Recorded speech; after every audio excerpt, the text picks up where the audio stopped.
কিছু রাজনৈতিক দল অন্তর্বর্তী সরকারের দুর্বলতার সুযোগ নিয়ে জনগণের আকাঙ্ক্ষার বিরুদ্ধে দাঁড়াচ্ছে বলে অভিযোগ করেছেন বিএনপির ভারপ্রাপ্ত চেয়ারম্যান তারেক রহমান। হুমকি ধামকি না নিয়ে ফেব্রুয়ারিতে জনগণের মুখোমুখি হওয়ার আহ্বান জানান তিনি।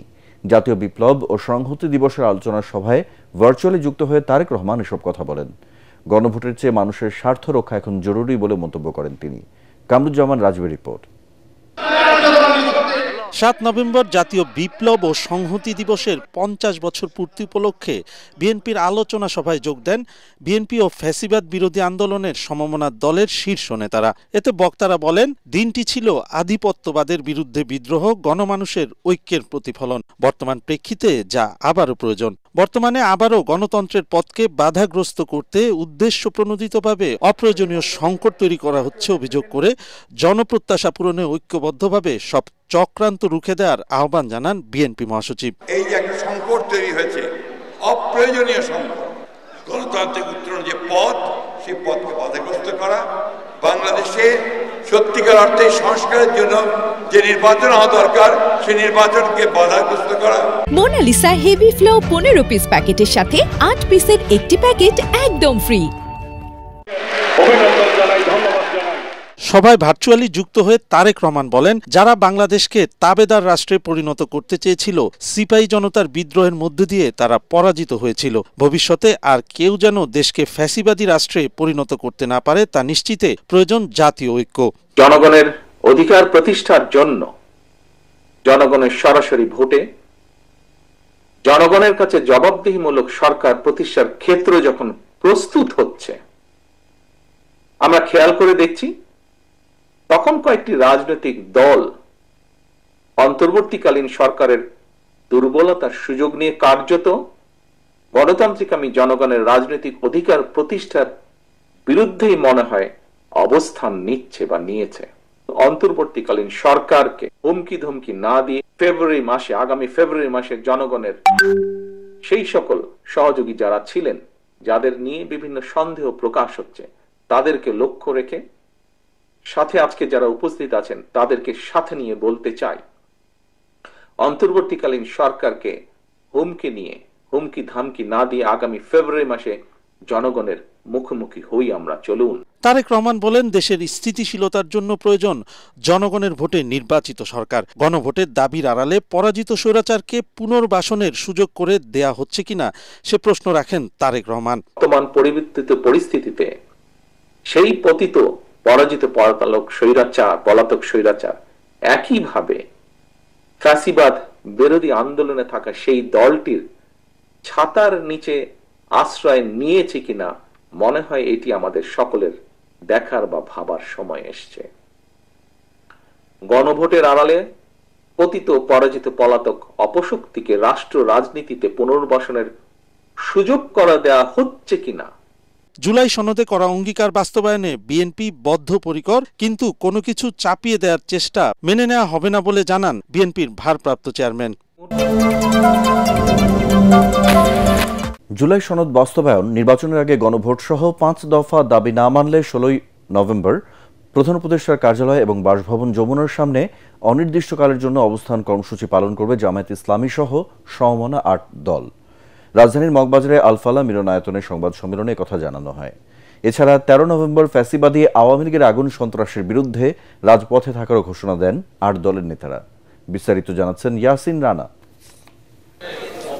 জুলাই সনদ বাস্তবায়নে আদেশ জারি, জাতীয় নির্বাচনের আগে গণভোট, গণহত্যার বিচার সহ 5 দফা দাবি আদায়ে নতুন কর্মসূচি নিয়ে সংবাদ সম্মেলনের আয়োজন করে আন্দোলনরত সমমনা 8 দল। ত্যাগের মাধ্যমে মহান আল্লাহ তাআলা আমাদের এই কর্মসূচি।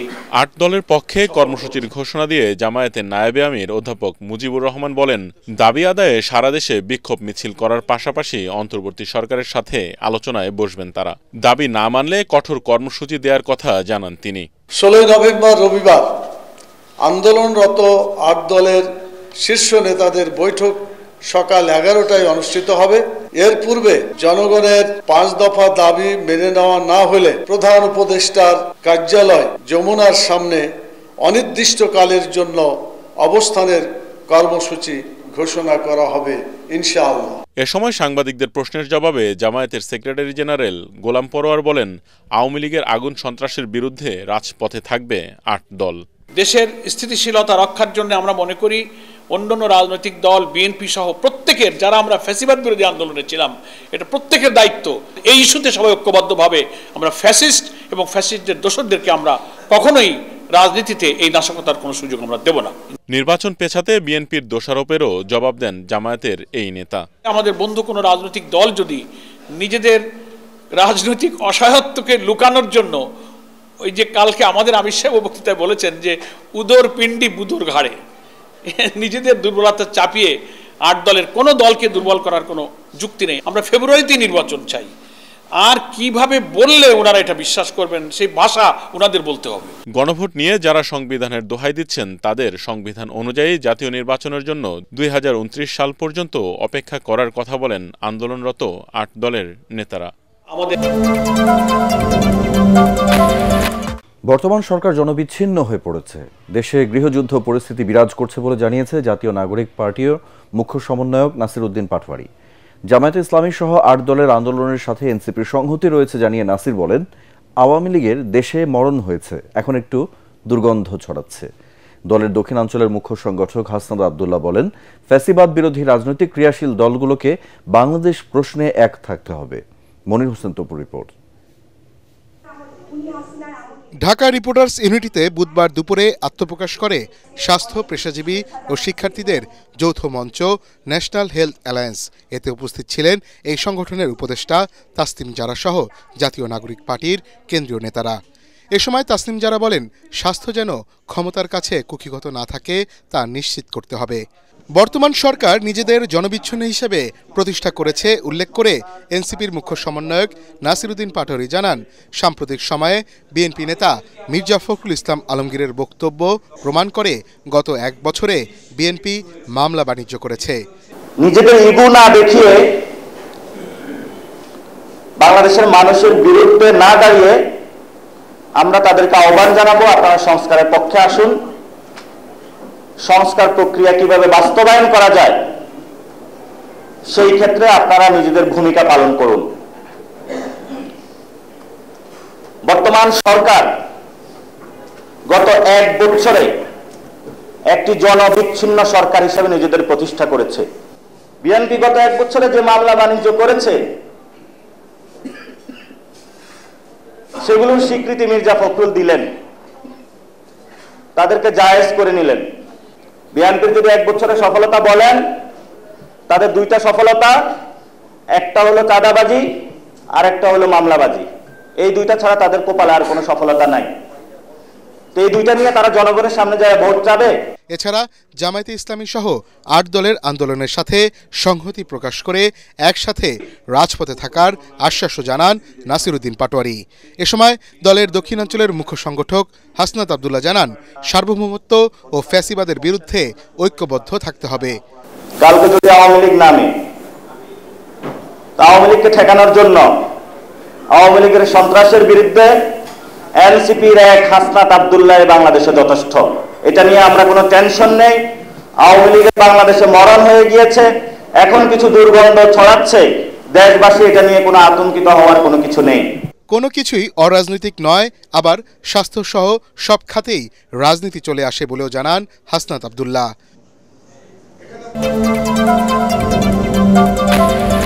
আন্তর্জাতিক অপরাধ ট্রাইব্যুনালের বিচার নিয়ে কোনো আপত্তি থাকলে শেখ হাসিনাকে দেশে এসে বিচারের মুখোমুখি হতে হবে বলে জানিয়েছেন প্রসিকিউটর মিজানুল ইসলাম।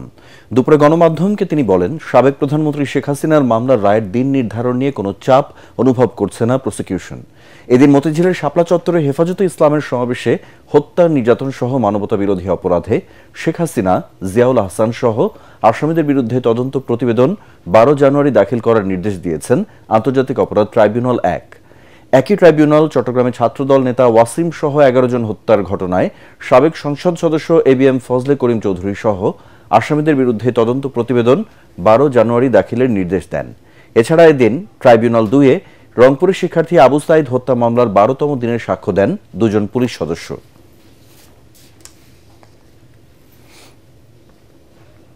তাদের তৈরি করা আইন এবং অনুপস্থিতিতে কিভাবে বিচার চলবে সেই প্রক্রিয়াটা তারাই তৈরি করেছে। তো সেইখানে সেই প্রক্রিয়া অনুসরণ করে বিচার কার্যক্রম পরিচালিত হচ্ছে। এখন এই ক্ষেত্রে অনিয়ম কি হচ্ছে সেটা যদি ধরাতে হয় তাহলে আসামিকে উপস্থিত হতে হবে, উপস্থিত হয়ে আবেদন করে বলতে হবে যে এইখানে এই অনিয়ম হচ্ছে, এখানে এই অনিয়ম হচ্ছে, এখানে অনিয়ম। পলাতক আসামি পক্ষে অন্য কোনো ব্যক্তি কোনো কথা বলার সুযোগ নাই, শুধুমাত্র স্টেট ডিফেন্স লয়ার ছাড়া। সরকারি চাকরিজীবীদের বেতন বাড়াচ্ছে না অন্তর্বর্তী সরকার। অর্থের সংস্থান না হওয়ায় নতুন পে স্কেল দেয়া যাবে না বলে জানালেন অর্থ উপদেষ্টা। পরের সরকার এসে এটি বাস্তবায়ন করবে। অর্থ উপদেষ্টার এমন ঘোষণায় হতাশ সরকারি চাকরিজীবীরা, হুঁশিয়ারি দিয়েছেন আন্দোলনে নামার। রিপোর্টে জানাচ্ছেন মাহবুব কবির চপল।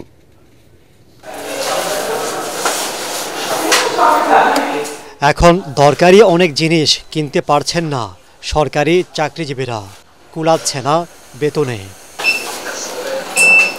সরকারি চাকরিতে আছেন প্রায় 14.5 লাখ।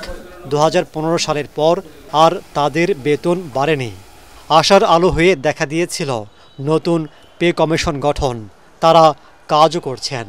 জানা গেছে ডিসেম্বরের শেষ দিকে নতুন বেতন কাঠামোর সুপারিশ করবে কমিশন। অর্থ উপদেষ্টা বলছেন তখন অল্প সময়ে অন্তর্বর্তী সরকারের পক্ষে নতুন পে স্কেল দেওয়া সম্ভব হবে না, নেই পর্যাপ্ত অর্থ। ওইখানে সিভিল পে কমিশন, ওখানে আর্মিদের জন্য আলাদা একটা ইস্যু আছে, পুলিশের জন্য। এখন ওই 3টা রিপোর্ট পাওয়ার পরে আমাদের সময় এটা করতে পারবো কি না এটা কিছুটা আনসার্টেনটি, কারণ এটা আবার এই 3টা রিপোর্ট দেখে ওটাকে আবার কি বলে রিকনসাইল করতে হবে। এখানে সবচেয়ে বড় অর্থের সংস্থান আমাদের বাজেটে। পে স্কেল ছাড়াও তো আমরা স্বাস্থ্য খাতে, শিক্ষা খাতে, ওগুলো অন্যান্য উন্নয়ন ব্যয় আছে, সেগুলো তো আমার দেখতে হবে।